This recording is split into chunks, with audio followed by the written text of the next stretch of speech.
ये इलेक्शन जब आता है तो सारे हमारे दुकानदार जितने होते हैं, और उसमें मैं माफी के साथ ये कहना चाहता हूँ कि कुछ हमारे मौलाना लोग हैं जो इलेक्शन के 3 महीने पहले 2 महीने पहले आ जाते हैं, अपनी दुकान सजाते हैं और ये फैसला करते हैं, फतवा जारी करते हैं कि साहब हमको ये पार्टी का साथ देने का है करके।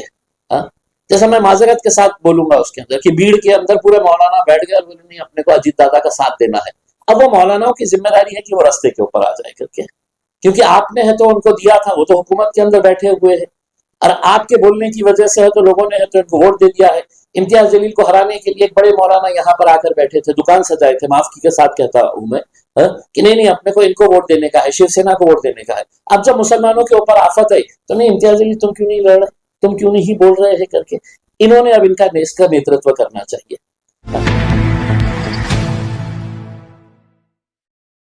कौन है वीडियो? सर महाराष्ट्र सरकार ने जो है वो है, हाँ जो है वो है, महाराष्ट्र सरकार ने मुस्लिम समाज का 5% आरक्षण रद्द कर दिया है। इसके ऊपर आप क्या? देखिए हमको कोई हैरानी नहीं हो रही है जब हमने ये खबर देखी कि महाराष्ट्र सरकार ने 5% रिजर्वेशन जो मुस्लिम समाज को 2014 के अंदर दिया था उसको रद्द कर दिया है करके। दरअसल ये दिया क्यों गया था इसको समझना बहुत जरूरी है। दिया इसलिए गया था कि बहुत सारे केंद्र की सरकारों ने, राज्य की सरकारों ने कमिटीज बनाई थी, कमीशंस तैयार किए थे, और गवर्नमेंट की तरफ से कहा गया था कि आप मुसलमानों के सोशियो इकोनॉमिक एजुकेशन स्टेटस के बारे में स्टडी करके सरकार को रिपोर्ट दो। बहुत सारे कमीशन तैयार हुए, सच्चर कमीशन आया, महमूदुर रहमान कमीशन आया, रंगनाथ कमीशन आया, कुंडू कमेटी आई, ऐसे बहुत सारे कमीशन और कमिटीज आई। उन्होंने है तो पूरे इंडिया भर में मुसलमानों का सोशियो इकोनॉमिक एजुकेशन स्टेटस क्या है करके इसकी रिपोर्ट पेश की। उस रिपोर्ट के अंदर चारों पांचों छह जितने भी कमिटीज कमीशन थे, उसमें कॉमन फैक्टर ये था कि मुसलमानों का एजुकेशन बैकवर्डनेस जो है वो तमाम समाजों के मुकाबले में सबसे ज्यादा है। मतलब बैकवर्डनेस की बात कर रहा हूं मैं। मुसलमानों का ड्रॉप आउट, यानी कि बच्चे बच्चियां 6वीं तक पढ़ रहे हैं, ड्रॉप आउट हो जा रहे हैं, स्कूल नहीं जा रहे हैं, 7वीं तक 8वीं तक पढ़ रहे हैं, ड्रॉप आउट हो जा रहे हैं। तो उस रिपोर्ट के अंदर पूरे आंकड़े बताए गए थे कि कितने परसेंटेज जो है वो बच्चे 6वीं तक पढ़ रहे हैं, 7वीं तक पढ़ रहे हैं, 8वीं तक पढ़ रहे हैं, और उसके बाद ड्रॉप आउट हो जा रहे हैं। तो तब है तो ये मांग की गई थी कि मुसलमानों को 10% है तो रिजर्वेशन दिया जाए करके उसमें। लेकिन सरकारों की नीयत साफ थी उस वक्त भी, सरकार हो या विपक्ष हो, तमाम राजनीतिक पार्टियों की नीयत।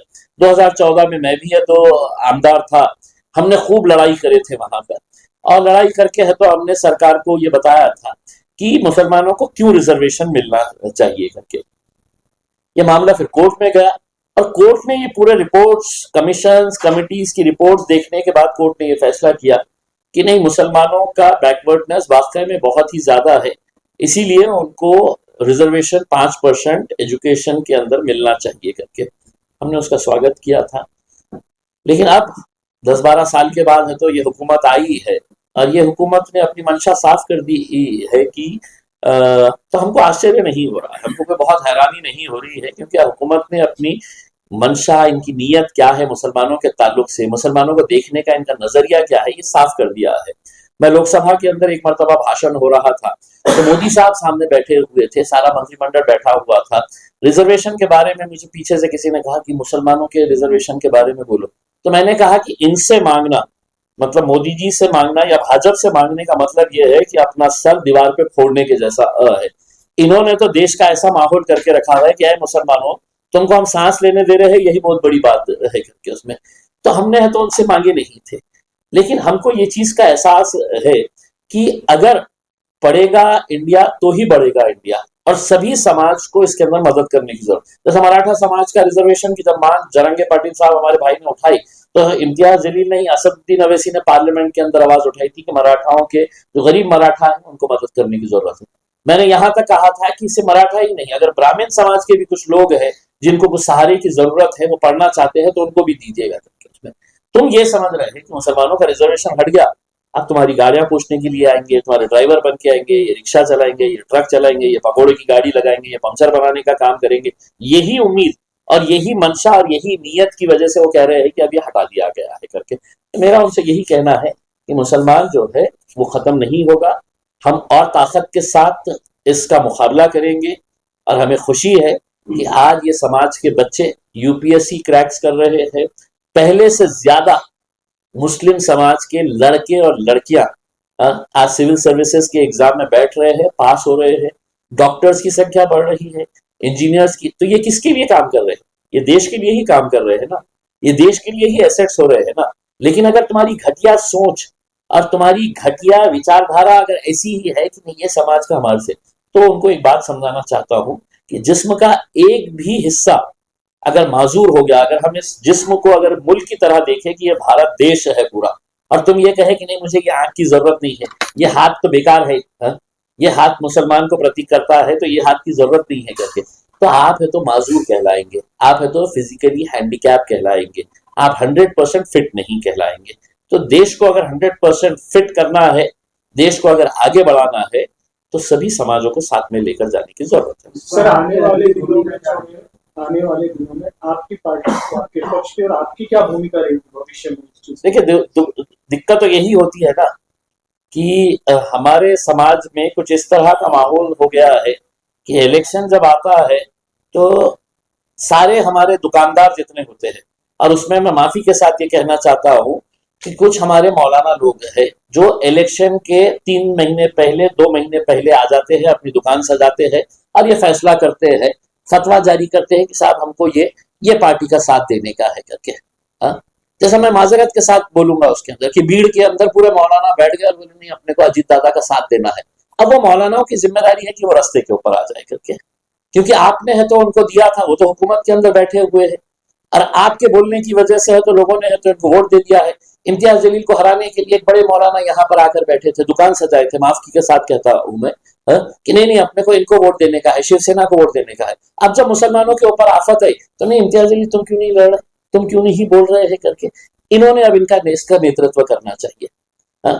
जो इलेक्शन के वक्त में आके अपनी दुकानें सजाते हैं, वो लोगों की जिम्मेदारी है कि इसका नेतृत्व आप करें, आपके पीछे है तो हम खड़े रहेंगे, पूरी ताकत के साथ खड़े रहेंगे करके। उसमें हमें हमारी लड़ाई कैसे लड़ना है हम जानते हैं, लेकिन मुसलमान समाज को भी आज ये सोचना चाहिए कि तुम जब जिसका साथ जाते हैं, जिसको समर्थन करते हैं, वो लोग आपके साथ कांधे से कांधा लगाकर खड़े हैं कि आपके पास जब बुरा वक्त आता है तो उसको नहीं खड़े रहेंगे, कोई नहीं खड़े रहेंगे, आप देख लीजिएगा। वीके पाटिल साहब ने कहा है कि इसमें ये जो फैसला आया है इसमें सरकार का कोई लेना देना नहीं, कोर्ट के थ्रू फैसला आया। विखे पाटिल साहब ने यह समझ लेना चाहिए कि आप सरकार के अंदर बैठे थे, आपकी यह जिम्मेदारी थी कि 2014 के अंदर जब मुस्लिम समाज को 5% रिजर्वेशन देने का एक अध्यादेश जारी किया गया था, उसका एक टाइम लिमिट होता है, उसके बाद है तो उसको आपको एक बिल लाकर उसको एक्ट के अंदर कानून बनाना पड़ता है। तो आपने वो क्यों नहीं करे विखे पाटिल साहब?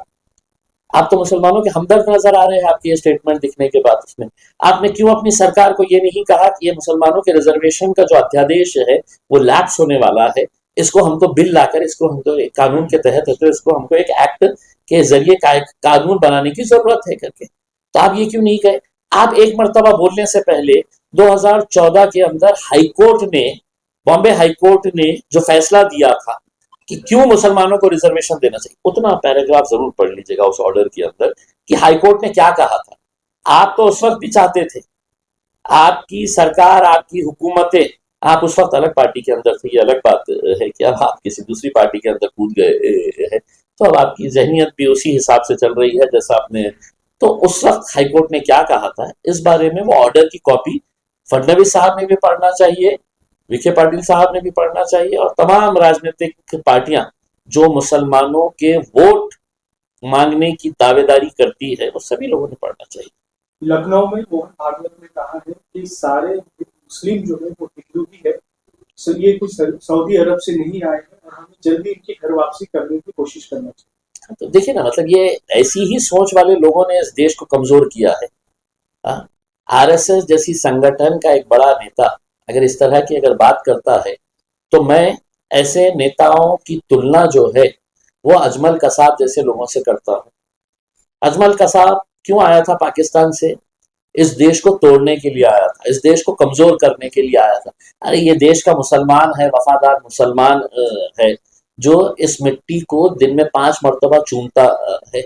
जिसने अजमल कसाब को अपनी कब्रस्तानों के अंदर दफन नहीं करने देंगे हम, हाँ, ये फैसला लिया हुआ है, हाँ, वो अपने मंसूबे में कामयाब नहीं हुआ है, देश को कमजोर करने का, देश को बांटने का, देश को तोड़ने का।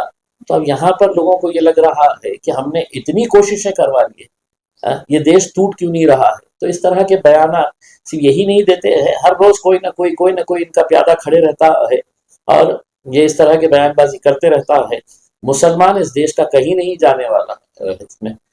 जब ये मुल्क बना था तो हमसे पूछा गया था उधर जाना है क्या पाकिस्तान को, तो हमने कहा था कि नहीं, इस जमीन के ऊपर हम पैदा हुए हैं और इसी मिट्टी के अंदर हम दफन होंगे करके। तो अब आपकी जो सोच है, आपका जो सपना है, वो इंशाल्लाह कभी पूरा नहीं होगा। सर, आप ही के पार्टी के कुछ एक्स नगर सेवक जो वो जाके इस्लाम पार्टी को यहाँ लाने की कोशिश कर, लगभग तय हो चुका है कि वो पार्टी यहाँ पे आने वाली, इसके बारे में आप क्या कहें? लोकतंत्र की यही तो खूबसूरती है, डेमोक्रेसी इसी को तो कहते हैं कि मुझे ये पार्टी पसंद नहीं आ रही है, अब मैं इस पार्टी के अंदर जाऊंगा करके उसमें। तो अगर कोई जा रहे हैं तो मेरी शुभकामनाएं उनके साथ है इसमें। मुस्लिम वोट पे फर्क पड़े? देखिए, आप ये क्यों सोच रहे हैं कि एमआईएम अब सिर्फ मुसलमानों की बात करती है करके।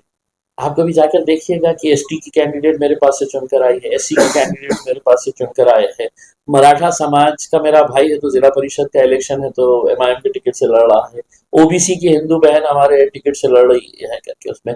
तो ये जो है कि भाई अब पार्टी आएगी तो ये वोट बढ़ जाएंगे, ये ऐसा हो जाएगा वैसा। समाजवादी पार्टी बहुत बड़ी पार्टी थी, एक राज्य के अंदर उनकी सरकार हुआ करती थी।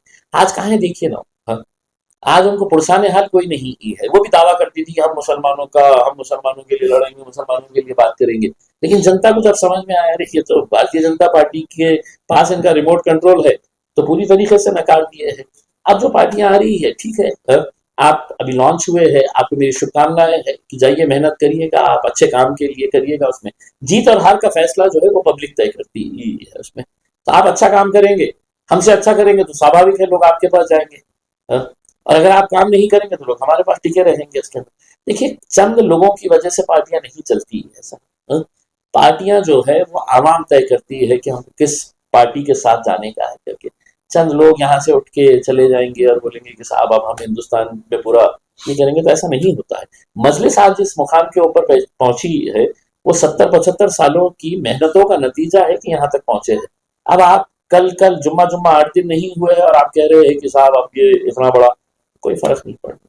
सर, यहाँ पे जो सीपी साहब है, उन्होंने मनपा आयुक्त को जो एक लेटर दिया है कि जो गुनेगार उनके घर आ रहे हैं डिमोलिश करना। देखिए, मैं इस बात का विरोध करता हूँ, इसलिए विरोध करता हूँ कि अगर मेरे परिवार के अंदर कोई एक लड़का गलत काम में फंस गया या नशे के कारोबार कर रहा है, नशे के कारोबार में लिप्त हो गया है, और उस परिवार के अंदर उसके एक बूढ़े माँ बाप है, उसकी पत्नी है, हाँ, जो बहुत सीधी है, उसके छोटे बच्चे हैं जिनका इस जुर्म से कोई लेना देना नहीं है, इस धंधे से कोई लेना देना नहीं है, वो भी उस घर के अंदर रहते हैं।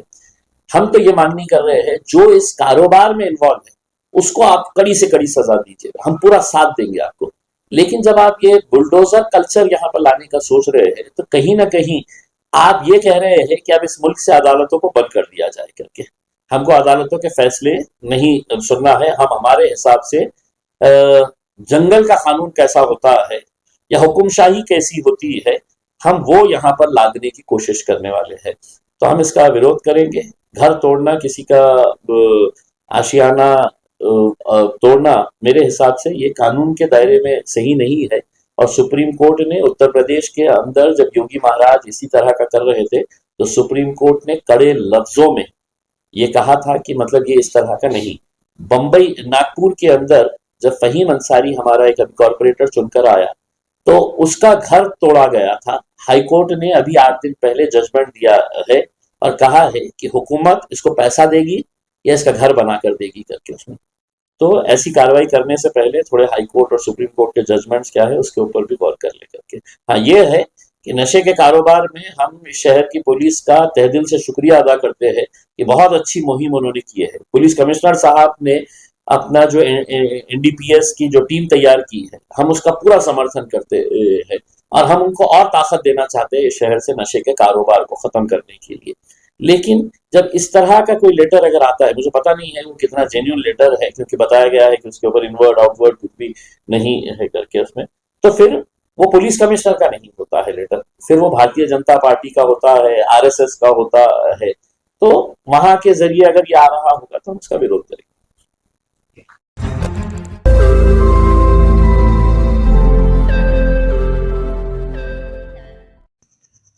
रोज नई खबरों को देखने के लिए हमारे औरंगाबाद समाचार चैनल को सब्सक्राइब कीजिए और नोटिफिकेशन पाने के लिए हमारे बेल आइकन को दबाइए ताकि हर खबर की नोटिफिकेशन आपको मिलती रहे।